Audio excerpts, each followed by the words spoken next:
Mesdames et messieurs, bienvenue dans ce bulletin d'information. À travers un communiqué en date du 7 avril 2025, le président de l'Assemblée nationale, Louis Vlavonou, invite les honorables députés à prendre part à la cérémonie solennelle d'ouverture de la première session ordinaire de l'année 2025. Elle est prévue pour le jeudi 10 avril 2025 au Palais des gouverneurs à Porto Novo. D'une information à autre, à Gbegbourou, un arrondissement de la commune de Perere, dans le Borgou, un véhicule de la police a été saboté par la population le dimanche 6 avril 2025 aux environs de 20 h. Le véhicule en partance pour une mission d'inspection dans un entrepôt de stockage de produits tropicaux a été attaqué avec des jets de pierre et de projectiles. D'importants dégâts matériels ont été enregistrés au terme de cette altercation entre la population et les forces de l'ordre. Des actions ont été entreprises par le chef de l'État, Patrice Talon, pour créer des opportunités d'emploi pour les jeunes. Cependant, malgré les initiatives du chantre de la rupture, la jeunesse et le peuple béninois continuent de déplorer le chômage et le sous-emploi. Pourquoi les efforts de Patrice Talon dans ce domaine ne sont-ils pas reconnus? Est-ce un manque de communication ou une réalité persistante où l'État ne parvient pas à promouvoir l'emploi? Suivez les réactions des citoyens de la cité des Koubourou. Je pense que cette politique-là, vous l'avez déjà dit tout à l'heure, vous avez cité des efforts que le gouvernement a menés dans le sens de la création de l'emploi. Il y a le projet Azolé, il y a la création de la GZZ qui recrute aujourd'hui des milliers de jeunes. Vous avez également le projet PSIE qui recrute également de nombreux jeunes. Ça, c'est pour citer des emplois directs. Il y a également d'autres projets où on crée quand même de l'emploi indirect. Si malgré tous ces efforts, on constate quand même que la politique du gouvernement dans ce secteur-là est décriée, c'est parce qu'il y avait un trou béant. Quand je parle d'un trou béant, c'est qu'il y avait des milliers de jeunes sans emploi.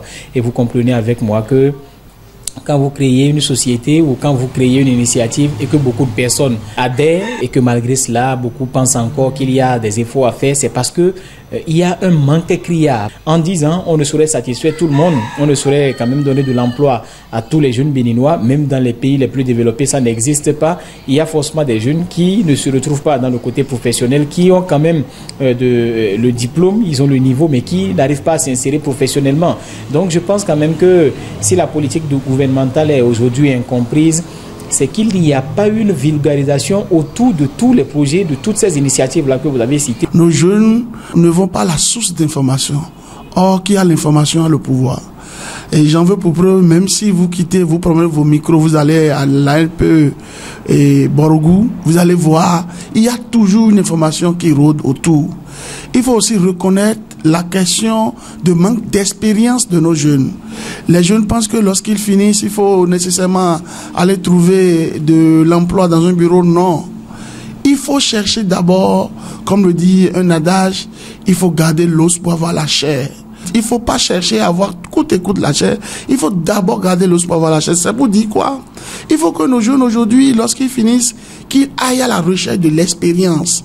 Puisque l'expérience, ça compte. Mieux, nous avons aujourd'hui la question de l'inadéquation de nos formations dans nos universités. Il y a le manque de communication. C'est vrai que on a appris que l'État a créé des entreprises dans lesquelles ils sont en train de recruter des jeunes. Mais nous sommes sous-informés pour pouvoir opter dans ce domaine-là.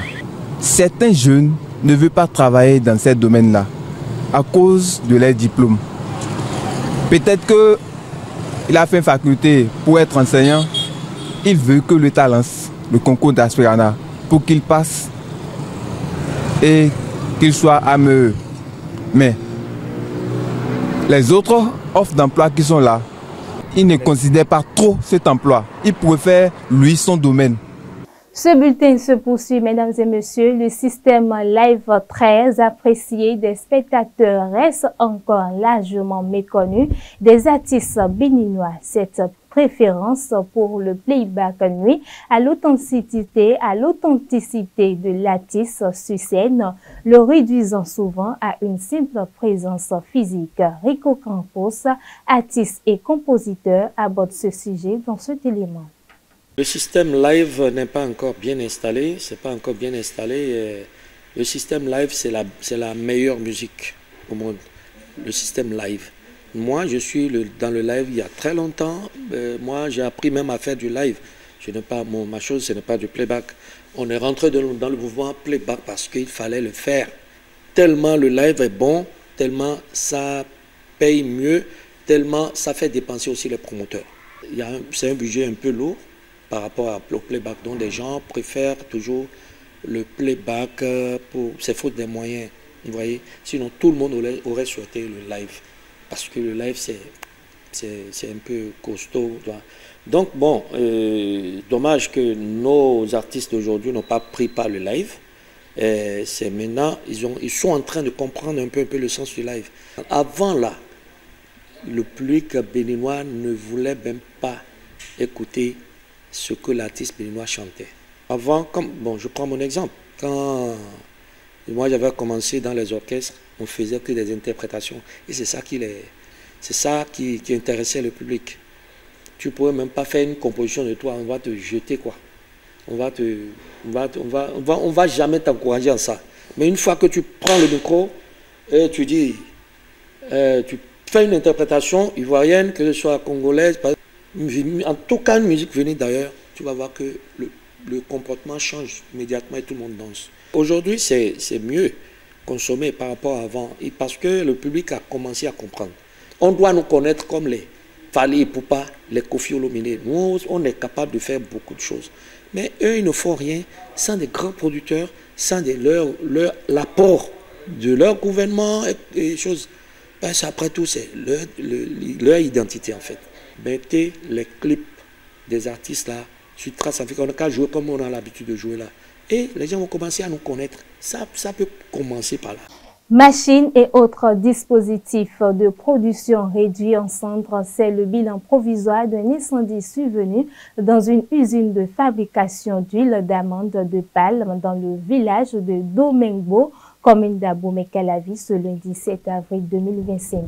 Le feu a été finalement éteint par les sapeurs-pompiers. Aucune perte en vie humaine n'a été enregistrée, mais pour l'heure, les causes de l'incendie ne sont pas encore connues.